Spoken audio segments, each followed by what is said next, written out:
Você sempre foi um católico participante? Você teve um momento na sua vida que isso em si intensificou de uma maneira ainda mais apurada?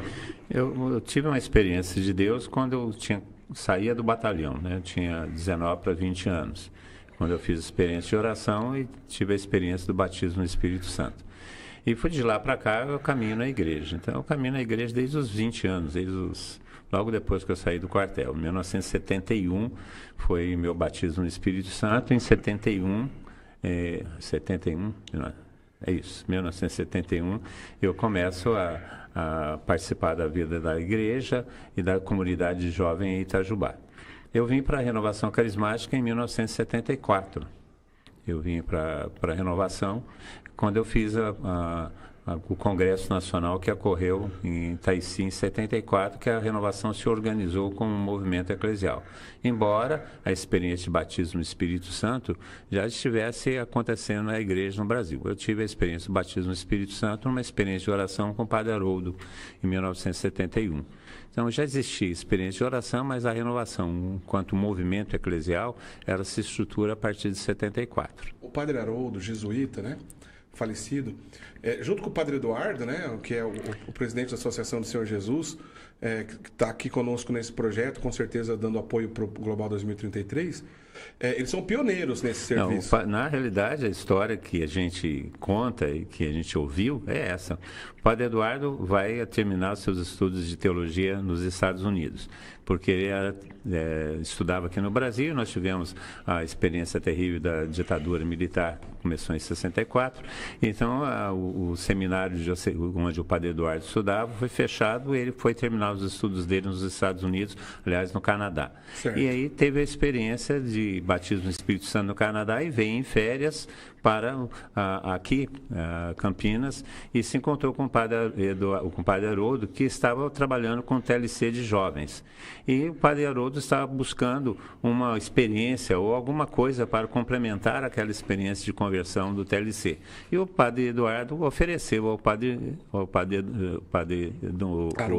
Haroldo a experiência do batismo no Espírito Santo. Caiu que nem uma luva. Caiu que nem uma luva. O Padre Eduardo volta para os Estados Unidos para terminar os estudos e ser ordenado, e o Padre Haroldo começa a fazer as experiências de oração para batismo no Espírito Santo a partir de 69 aqui no Brasil. Quem fez essa primeira experiência de oração foi o Reinaldo Bezerra, que depois se tornou um grande líder da renovação aqui no Brasil, em 69. Aí começa as experiências de oração com os cursos de jovens e começa a experiência de oração. O Padre Eduardo termina os estudos dele, volta para o Brasil e começa a organizar a renovação como um movimento nacional. Em 74, nós temos o primeiro Congresso Nacional de Renovação em Itaici, embora a primeira experiência de oração tenha acontecido em 73 com um grupo pequeno em Campinas. E aí, em 74, nós tivemos o primeiro Congresso de Renovação Carismática em Itaici e que aí, estoura a Renovação Carismática com um movimento por todo o Brasil. E até 74, então a gente não tinha uma organização ainda estruturada. Não, o próprio Padre Eduardo era o líder. Era um líder que fazia as experiências de oração, certo, que era, na realidade, uma consequência do TLC e daqueles que faziam os movimentos de conversão. TLC, Cursílio, etc., fazia a experiência de oração como um aprofundamento de perseverança. Não existia um movimento eclesial, renovação carismática. Os movimentos eclesiais eram Cursílio, TLC, e esses movimentos que existiam. E a experiência de oração era um aprofundamento de formação de espiritualidade para esses que tinham passado pelos movimentos de conversão. Esse encontro de 74 ele foi decisivo, então, para esse boom. Sim, foi em Itaici. Itaici, que inclusive é uma casa jesuíta. Isso. Né? O mosteiro de Itaici é uma casa Vila Cóstica, né? Vila Cóstica. Que é dedicada a São Stanislau Cóstica, o nome, que é o santo jesuíta. Foi um congresso muito interessante, porque era bem ecumênico, tinha alguns evangélicos que estavam lá, e quem pregou foi o Padre de Grandes. O Padre Robert de Grandes que pegou. E com aquele jeitão dele mesmo, né? Com curas, etc. E tal. E o Padre Eduardo estava lá. E estava lá também outros líderes de renovação que se tornaram importantes. Por exemplo, o Padre Jonas estava lá.